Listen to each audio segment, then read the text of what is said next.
My channel. இப்போ நம்ம channel என்ன பார்க்க போனால் ஜவ்வரிசி சேமியா பாயாசம் ரொம்ப சூப்பராக இருக்குது பாருங்கள். எம்மியாக இருக்கும், சாப்பிட்றதுக்கு அவ்வளோ சுவையாக இருக்கும். இது இடியப்பம் ஆப்பம் எல்லாத்தோடு சாப்பிட்றதுக்கும் நல்லாயிருக்கும், சும்மா சாப்பிட்றதுக்கும் ரொம்ப நல்லாயிருக்கும்.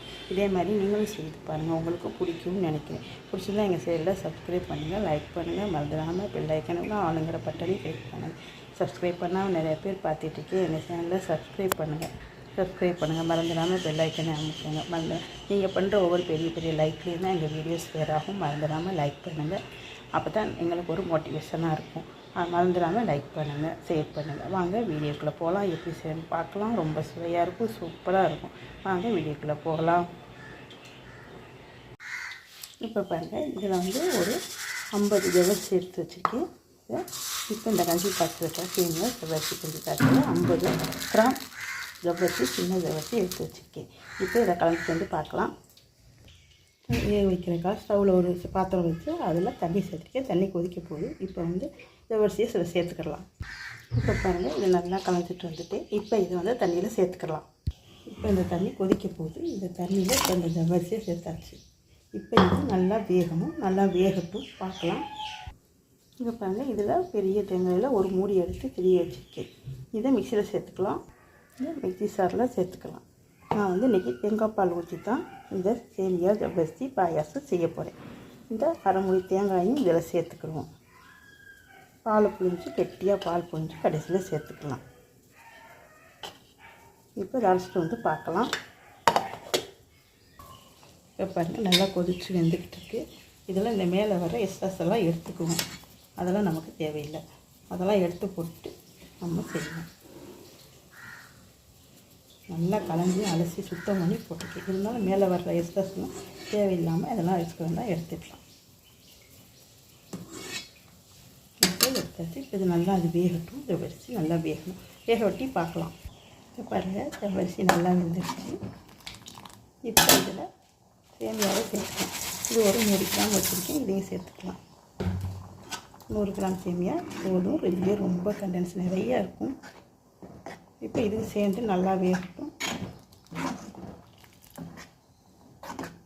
இது நல்லா வேகட்டும் பார்க்கலாம். இதில் லைட்டாக இனிப்பு சுவையை தூக்கி கொடுக்குறதுக்காக கொஞ்சமாக உப்பு சேர்த்துக்கலாம். வேகட்டும் பார்க்கலாம். இப்போ பாருங்கள், சேமியா நல்லா வந்துருச்சு. என்னடா கெட்டியாக இருக்கே அப்படின்னு பார்க்காதீங்க, இது கெட்டியாக தான் இருக்கும். ஏன்னா நம்ம தேங்காய் பால் சேர்க்கணும் இல்லையா, அதுக்காக. இப்போ நல்லா சேமியா வந்துருச்சு. இப்போ இதில் தேங்காய் பாலை சேர்த்துக்கலாம். நல்லா ஒரு பெரிய மூடி எடுத்து அரைச்சி வச்சுருக்கேன். அரைச்சி பால் புழிஞ்சு வச்சுருக்கேன். அந்த பாலை இதில் சேர்த்துக்கலாம்.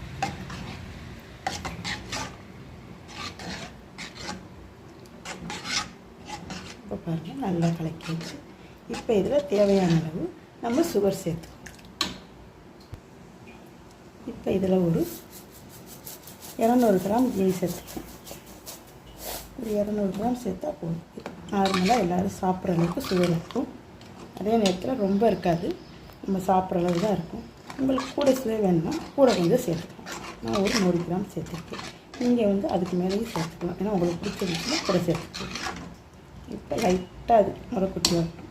இப்போ இதுக்கு ஒரு தாளிப்பு கொடுத்துக்கிறேன். இப்போ பாருங்கள், அடுப்பு ஒரு சட்டி வச்சுருக்கேன். அதில் நெய் சேர்த்துக்குவோம். நெய் சேர்த்தாச்சு, தேவையான அளவு நெய் சேர்த்தாச்சு. இப்போ இதுக்கு ஆகிட்டும். இப்போ பாருங்கள், நெய் காஞ்சிக்கிட்டு இருக்கு. இப்போ இதில் இந்த முந்திரி பருப்புகளை சேர்த்துக்குவோம். இந்த பருப்புகளை சேர்த்துக்கலாம். இப்போ இதில் திராட்சைகளையும் சேர்த்துக்கலாம். சேர்த்தாச்சு. இப்போ இது எல்லாத்தையும் நல்லா செஞ்சுக்கணும். திராட்சை நல்லா பலூன் மாதிரி விரும்பணும், அப்போ தான் நல்லாயிருக்கும்.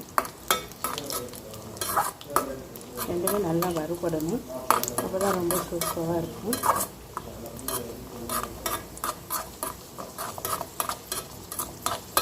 இப்போ நல்லா வறுபட்டுச்சு. திராட்சையெல்லாம் புஷு புஷுன்னு வந்துடுச்சு. இப்போ நம்ம இதை அந்த பாயசத்தில் சேர்த்துக்கணும்.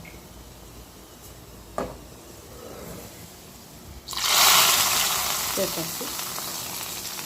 ரொம்ப சூப்பராக இருக்கும் இந்த பாயாசம். இப்போ பாருங்கள், இந்த பாயாசம் இப்போ ரொம்ப சூப்பராக இருக்குது பாருங்கள். இனிப்பும் நார்மலாக இருக்குது. சாப்பிட்றதுக்கு ரொம்ப நல்லாயிருக்கும், சுவையாக இருக்கும்.